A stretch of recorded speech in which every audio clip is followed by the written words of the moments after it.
evening and welcome back to the Rory Talks Football channel, your daily Arsenal news updates, debates and my opinions. If you are new to the channel, please do subscribe. We're on the way now to 13,000 subscribers. And of course, if you could click that like button, I would be incredibly grateful. Look, there's loads to talk about today.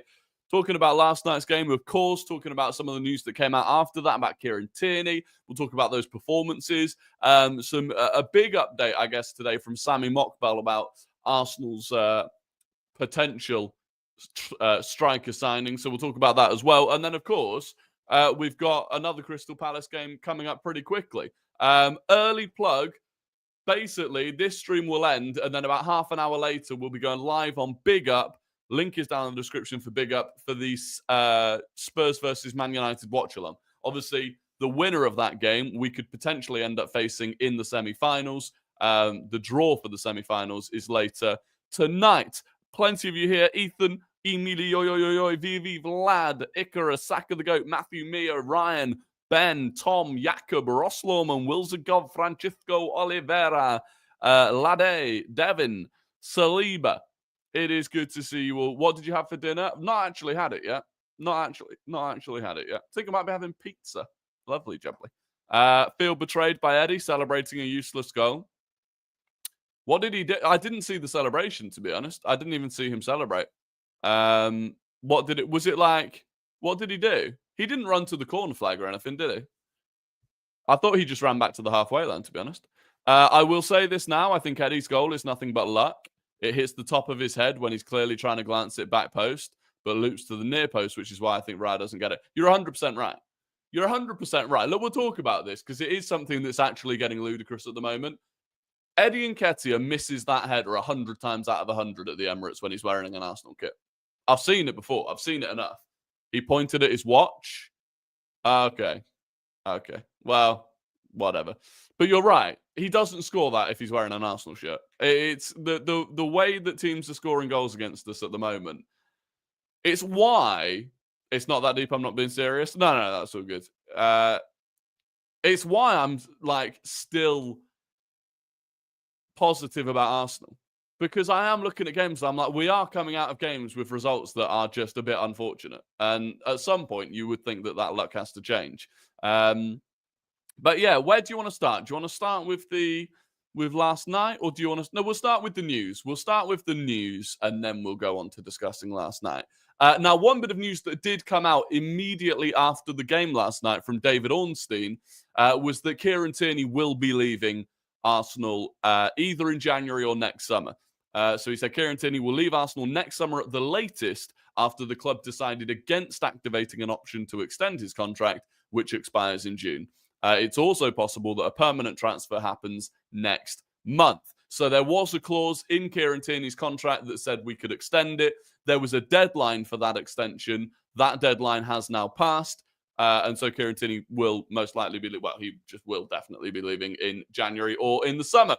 Telegraph Sport understands that Celtic are keen to bring Kieran Tierney back home to his boyhood club. However, his wages at Arsenal could make a January switch more difficult for them, with a move in the summer regarded by sources as more likely at this stage.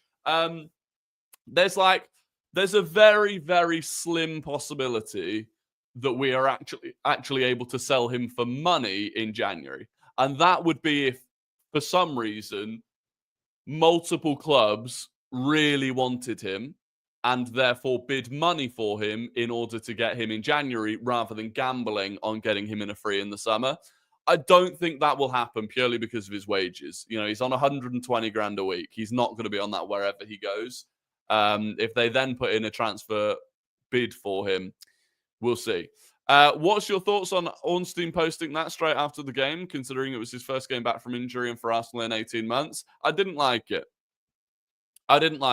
That said, I don't know how long he had that news for. So, for example, Ornstein might have been sitting on that for a couple of days and actually didn't post it knowing that Tierney was going to start. I don't know. Wasn't great. I think, we'll talk about Tierney's performance. I think overall, my take from last night with Tierney was it actually showed that having that option in the squad is useful. Having a traditional fullback, especially at left back, that can overlap, put balls in. He was very unlucky not to get an assist last night. Raheem Sterling, God knows what he was doing. So I do think that having that option in the squad is a good thing. However, I don't think Kieran Tierney is the right person for it. I think on the ball, he's probably just not at the level. Well, he's definitely not at the level that we need him to be. And also, I don't know if he's injured or if he just went off with cramp. But ultimately, it's just not someone that you feel like you can rely on. And if we ever did need to rely on him, that's the thing you've got to think about if you keep him. Okay, you're keeping him. But if you ever actually needed to rely on only Kieran Tierney at left back in the way that, for example, we're currently relying on Jury and Timber, I just wouldn't have any faith that Kieran Tierney could survive that. So it's one of those. It's good to see him back on the pitch. It was nice to see him last night. I understand that he's going to move on. He can't control the ball for shit. No, he's just like technically. He is quite clearly a level below pretty much every other Arsenal player. It is what it is. But it was nice to see him again. But yeah, look, that side of his game, his delivery, his ability to cross the ball, excellent. Excellent. But probably not enough. I just love seeing a left back sprinting and overlapping with or without the ball. Yeah, 100%. That's what I'm saying. I do think it's a tool we should have in the squad. Even when he was, just carrying the ball and running and threatening a fullback, which allows the left winger to then take up a different position. It was nice. It was nice to see it. But there we go. Now, on the striker thing, Sammy Mockbell, who is generally quite a well-sourced journalist, put out a big article today. So we'll go through some of it. So it started by saying Arsenal's recruitment staff, in liaison with Mikel Arteta, are gearing up towards making a significant outlay on a striker this summer, so not in January. The identity of who they go for remains an ongoing process and will depend on a myriad of factors, including age, cost, injuries, and experience. Part of the reason Arsenal decided against signing a striker in the summer was due to how Kai Havertz ended the season. Now, what I would say with that was that we did try to sign a striker in the summer in Benjamin Sesko. Had it not been for how well Kai Havertz had done as a striker at the end of last season, I think after failing to get Sesko, without Havertz, we might have pivoted to another option. But because we had Havertz, and I still think they very much want Sesko, they decided, do you know what? We'll wait until next summer, which, maybe that was the wrong call in hindsight. I guess we'll wait and see until the end of the season. It went on to say, in negotiations with potential centre-forward signings ahead of the current campaign, it's understood that Arsenal provided no assurances that they would start ahead of Kai Havertz. But there is an acceptance now that they need greater firepower. So I think that was the main reason Sesko didn't want to join just yet, was that we hadn't necessarily told him that he would start over Kai Havertz, and he needs to be, at this age, a starting striker. So he gets another year at Leipzig. On the names that the article mentions, it says among the players who will be considered next summer is Alexander Isak, who for many is the leading candidate to fill the role as Arsenal's new attacking focal point. Isak ticks all of the boxes for Mikel Arteta. There are, though, internal concerns over his injury record, particularly given the intensity of Arteta's teams. Benjamin Sesko remains of concrete interest to Arsenal. The club will continue to monitor Sesko and will be in a strong position to strike, having already completed much of the groundwork if the player is identified as their main target. Arsenal have been consistently linked with Victor Gyokeres. However, Mail Sport has learned that there are reservations over a move for the player. Gyokeres has a reported £85 million release clause in his contract, a big financial commitment, particularly when you consider that he'll be 27 by the time next season starts. There are also said to be some concerns over whether he can replicate his goal-scoring record in one of Europe's major leagues, having built his reputation in Portugal. So there you go. That's the three big ones: Sesko, Isak, Gyokeres. Isak is the dream. Sesko is something that we could do. Gyokeres, it seems like they are not particularly interested in, maybe. So make of that what you will. One thing I would say, and this is almost my biggest takeaway from this, This article will have been, to an extent, fed by the club. So it's not a coincidence that we're coming up to the January transfer window and there's a big article about the big striker signing that Arsenal are going to make next summer. They're basically gearing up for January so that we're not so disappointed in January when we don't sign anyone. That's the main thing I'm taking. We're not going to make an attacking signing in January. And then they're trying to, big you up and hype you up for next summer instead. Don't understand the Merino hate? Nor me. I think Merino can do more. I genuinely think he's got more in his locker than he's currently showing. Still think he's been a solid player for us. Can I just say that Gyokeres has dropped lately? 2 goals in like 5 games, and both were gifts from centre-backs. Yeah, well, I mean, Sporting in general have dropped lately, I suppose. But look, there is no guarantee that he translates to the Premier League. There is no guarantee. Hey, Rory, I honestly think our players need to be more radical when teams set up so compact against us, like what Ødegaard did last night. They all seem to be so fixated on a system. Yeah, we'll talk about that. We will talk about that in a minute. Greenery for Gabriel Peck. Yeah, do you know what? Sorry, let's bring up old trusty FOTMob. Before we get started on last night's game, then we'll look up Gabriel Peck, because I have been hearing Gabriel Peck's name, and that is green. That's green. That is green. 3 goals and 3 assists in 5 starts in the MLS playoffs. Wow. That is green. That is green. He's averaging 0.5. He's averaging more than a goal every 2 games from a pretty similar expected goals. Non-penalty. Yeah, I mean, that is solid. 4 shots a game. Nearly 2 shots on target a game. Assists as well, right up there. I mean, throwing goals and assists combined, 0.96 GA per game.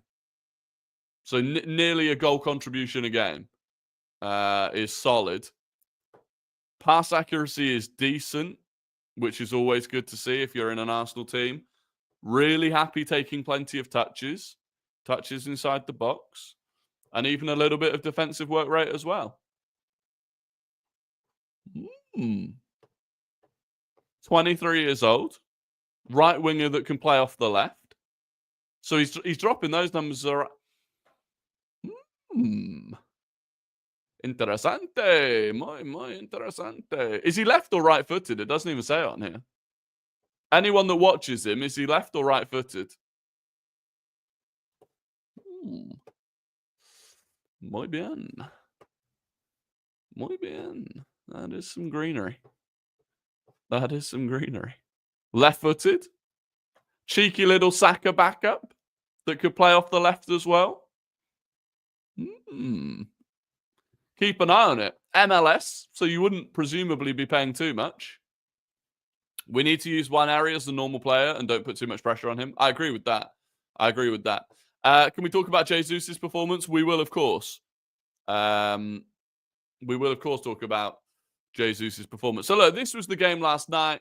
Similar story to what we've seen in every game pretty much recently. Dominance, dominated the ball, dominated the chances. 6 big chances in total. And we came... and this is the frustrating thing for me, is that, we only won the game 3-2, despite creating over 2 XG ourselves and only conceding 0.32 XG. It's a running theme at the moment that we are, games are a lot closer than they should be based on the XG. And look, you might say, well, XG is a pointless stat. It's not really. In theory, over a long period of time, your XG difference should pretty much line up with the results. But yeah, recently it's been unfortunate. Now, in terms of the lineup, when the lineup came out, I didn't mind it too much. I said on Twitter before the game started, my biggest worry about the team was Kiwior and Timber up against Mateta. Mateta is a big physical striker. Timber is ultimately, whilst he is physical, he just is short. There's no way of getting around that. He's under 6 foot tall. And Kiwior is a lightweight centre-back.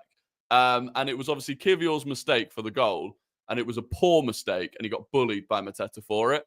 And look, I think Kiwior is a solid defender 95% of the time, but these mistakes, they are too costly. And so we go 1-0 down, which is frustrating. What I was happy about was the fact that after we went 1-0 down, the level didn't drop. We fought back into the game well once we'd gone 1-0 down. But that was a concern. And for me, Kiwior is a bit of an ongoing concern. And if we are to lose him in January, as long as we bring in another defender as a replacement, I'm not too bothered about it. Teams are just way too clinical against us. Yeah, but it's just like they are abnormally clinical against us. Or fortunate. I don't even think, like someone else said, I don't even think that Nketiah's goal was clinical because I don't think he means to head it in that direction. I really do worry about Benny Blanco coming back because Timber, oh my, what a player. Jurriën Timber's unbelievable. Once we moved Jurriën Timber to right back in that game, once we had that right-hand side flowing, I mean, Timber, Ødegaard, Saka, Saliba as well. Saliba's a big part of that as well. I just love it. I absolutely love it. Sterling worries me, not going to play himself into the team with these performances. Sterling's performance was an interesting one because I thought he was all right. The miss is poor. Nearly scored from a direct free kick, which we're crying out for someone that can take direct free kicks. He was creating problems.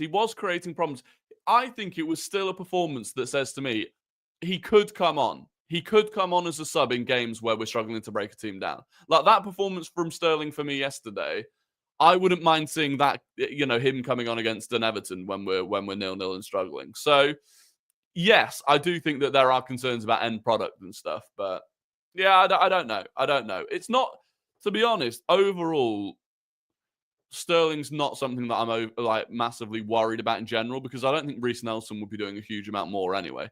The frustration really is just the fact that we ended up having to rely on Raheem Sterling this season because we didn't go and do a big piece of business.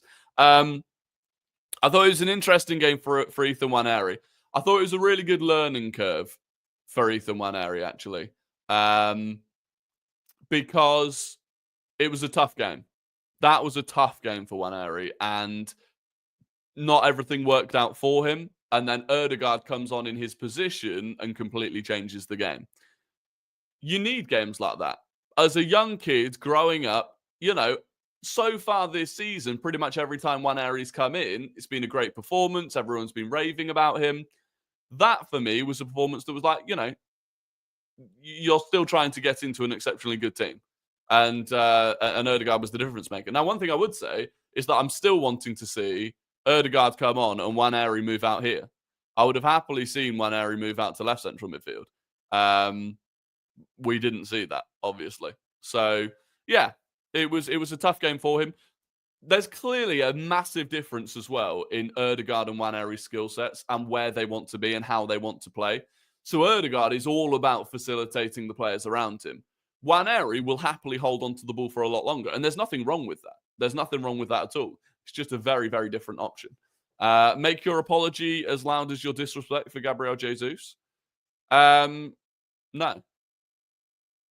Why would I do that?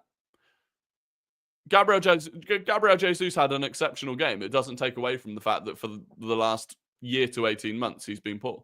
It was an exceptional game, and I hope this is where he kickstarts into something that is a genuinely useful player for us.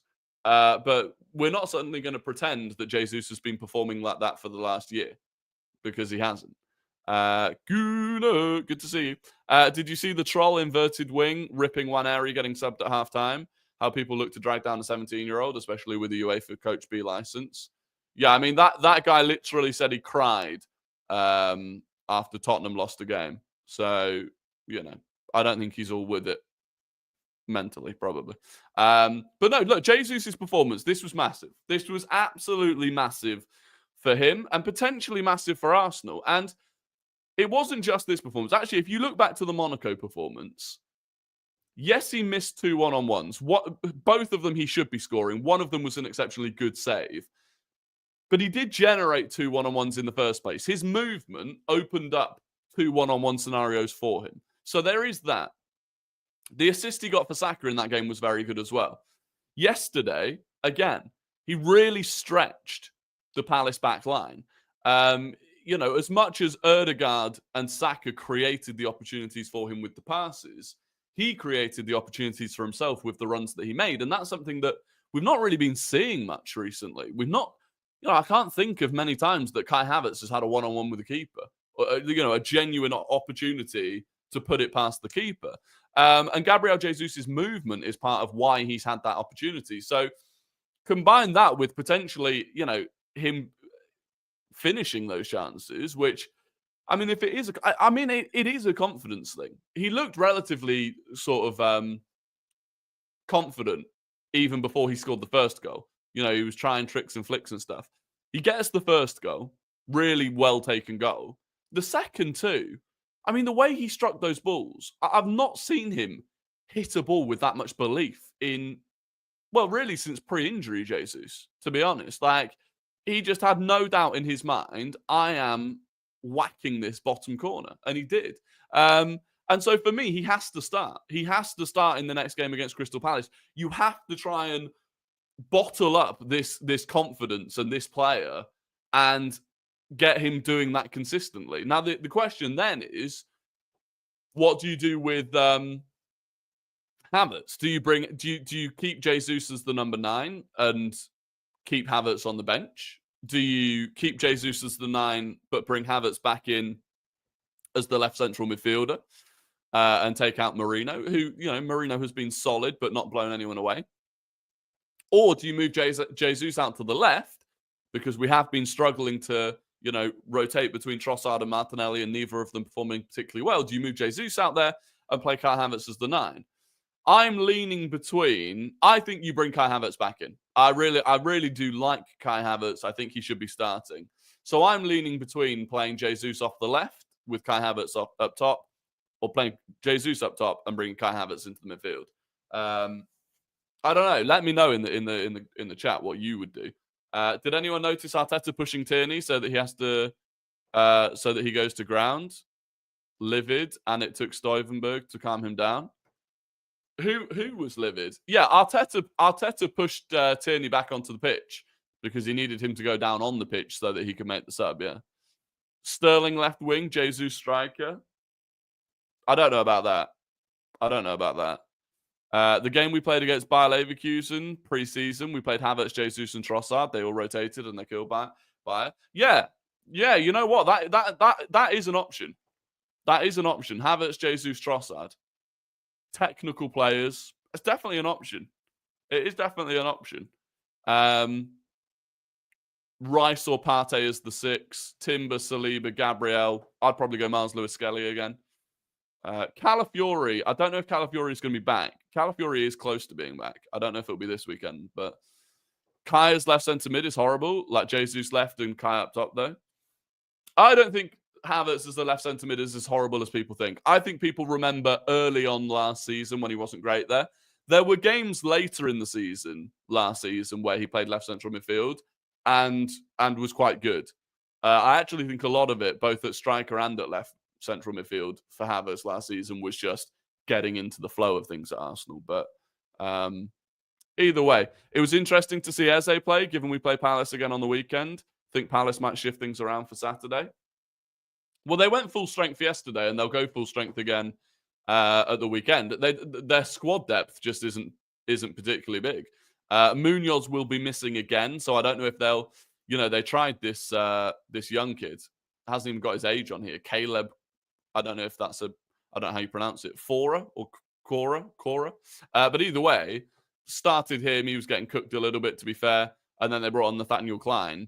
Yeah, I mean, it's going to be a similar team. The only difference they might make is starting Nketiah instead of Mateta. Because to be honest, in the same way that I said I was worried about Mateta versus Timber and Kivior, Mateta is the perfect striker for Gabriel and Saliba. Gabriel and Saliba would love playing against Mateta. Those big physical strikers that aren't nippy, aren't like Gabriel goes touch tight, Saliba steps off, happy days. We've seen that time and time again this season. Reckon we go for Dani Olmo? Barcelona can't sign him for the second half of the season, according to reports. I don't think we will. I think Man City might. I don't think we will. And also, yeah, we've also got the benefit that you know, Chalobah, Lacroix, Gahey, nearly Mitchell, Hughes, Lerma, Sarr, they all played the full 90 minutes. They all played the full 90 minutes. Most of them played the full 90 minutes on Sunday against Brighton. They all played the full 90 minutes against us, and then they've got us again, where a lot of our players either didn't play or played 45 minutes or half an hour. So, yeah, I'm very confident. I'm very confident going into the game on Saturday. Do you think Crystal Palace will adjust? I think they'll sit deeper. I think they'll try and sit deeper. I think they'll realise that, even though they're playing a back five, if you give us any room in behind, we'll find it. Why is Callum made of glass this season? Do you think it's just bad luck? A combination of bad luck and a massive change in the physicality and intensity from what he was doing at Bologna. At Bologna, he was a centre-back in a much slower league, playing once a week, no problems. For us, he's been dropped in at left-back, where our left and right-back do more work than any other player. It's a more physically demanding role than any other position on the pitch for us, left and right-back.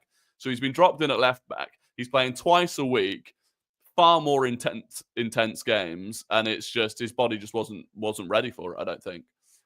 West Ham were open to selling Kudus, apparently. Can we get Kudus train running again? Listen, I'd more than happily take Kudus. I think the worry for me is that they're looking for like 80, 85 million, which I think is a bit much for him. But we definitely need to sign a striker and a winger and maybe a centre-back. Striker and a winger, yeah. Centre-back, I think we're all right. Centre-back, when everyone's fully fit is a bit of a stretch, but you've got White, Timber, Saliba, Gabriel, Calafiori, Tomiyasu. You've got 6 centre-backs, plus Kivior. Obviously, Kivior might leave, but no, I think we're fine for centre-backs. In January, I'd like us to sign Cherki and Malik Fofana from Lyon, since they desperately need money. Yeah, I just don't think we're going to sign anyone. The only way we sign anyone in January, I think, is if we sell Kivior. I now, literally off the back of that performance alone last night, I don't think we will sell Jesus in January now. So what do? We'll win a trophy before Tommy's fit again? Like, we might never see Tommy again. I'm not even joking. We might never see Tomiyasu again. I don't know what's happening. He's not even in the country. Tomiyasu's not even in the country. Like, God knows what's happened. God knows what's happened. But there we go. Or a right back. Well, I think if Kivior goes, I actually think we sign a left back. If Kivior goes, I think we sign a left back rather than a left centre back, and Calafiori becomes the alternative left centre back. And then you bring in a left back that can do like the proper traditional left back role. I think that's why we've seen links to Alphonso Davies, although I don't think that's going to happen. You've also seen links to Maxim de Kuiper. Tomiyasu's playing OG Fortnite. Yeah. Something like that.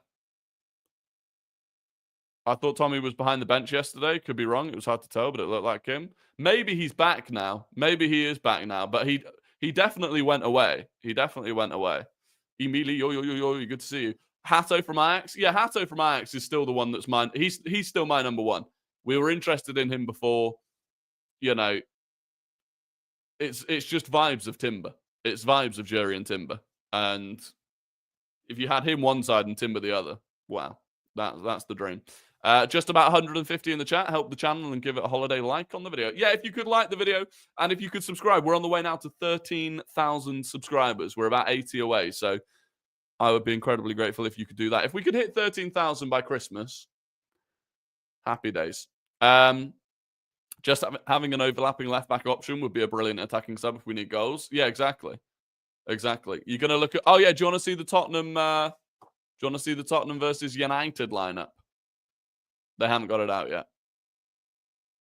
Why isn't it? It's so annoying. So I think...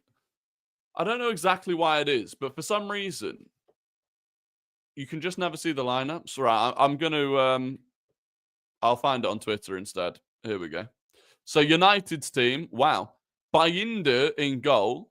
Lindelof, Mazraoui, Yoro, Dallo, Martinez. Okay, so it'll be Mazraoui right wing back, Lindelof, Yoro, Lissandro Martinez, Dallo left wing back, Ericsson and Bruno Eriksen, Ugarte, Bruno Fernandes, Anthony, and Højlund. I hate the way Man United do their fucking graphic in numerical order, and it pisses me off. So it's going to be, the back five that I said: Eriksen and Ugarte central midfield, Bruno Fernandes left forward, Anthony right forward, and Højlund up top. And then the Tottenham lineup is Forster in goal, Porro, Dragusin, Gray, Jed Spence. So Spence at left back, I assume. Saar, Basuma, Maddison, Kulusevski, Solanke, Son. I'll be honest, Spurs' lineup is a lot stronger than United's. I think Spurs will win. How often would Hato play, hypothetically, in a fully fit squad? At least every other game, I reckon. If you end up with this is, in my opinion, this is where you want to end up. If you end up with 6 defenders, right?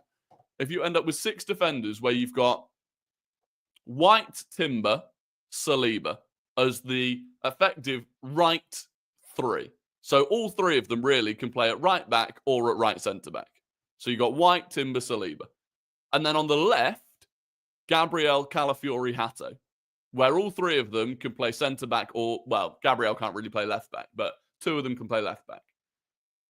You have those 6, in my opinion, that can all interchange. And then you get one more. Then you get your proper traditional fullback.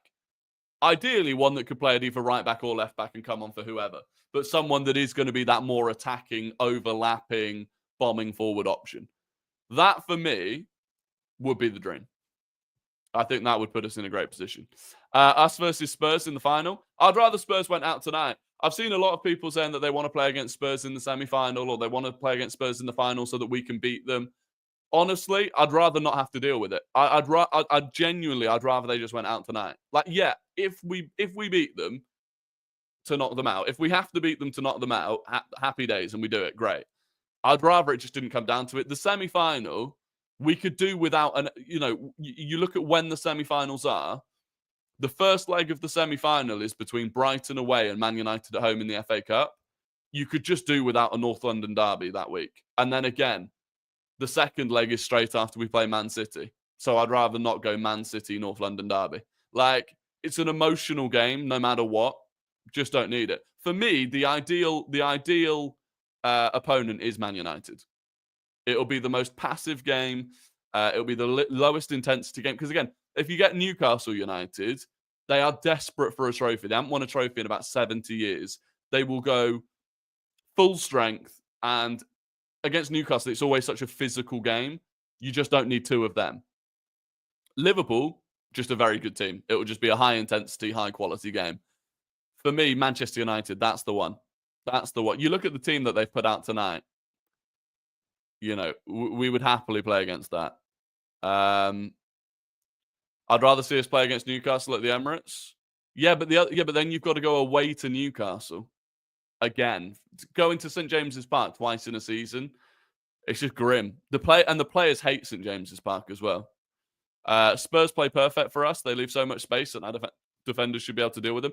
But I hate the dread of losing that game. Well, yeah, there would be absolute dread. Imagine that's the thing. Like, I believe we would beat them. But imagine we lost to them in a Carabao Cup final. Imagine we allowed them to break their trophy drought. Like, it's just not worth it. I'd rather they just lost to Man United. It would honestly be funnier if they lost to Man United, to be honest. I can already tell we're drawing Liverpool. Maybe not. Maybe not. Anyway, look, I'm going to have to end the stream there because I need to eat before we then go live on Big Up for the watch-along of the game that we're talking about. So we'll be live for that. Link is down in the description. I'll literally be there in 40 minutes. I'll be there at about 7:45. I won't be live on Twitch tonight because we've got the watch-along. Then I've got to make a video about that. Then the draw will go at about 10:30, and I've got to make a video about that. Other than that, we'll be back live on this channel, normal time, tomorrow. And so I will see you there. Please do like, subscribe, all of that good stuff. And I will catch you all in a bit. Goodbye.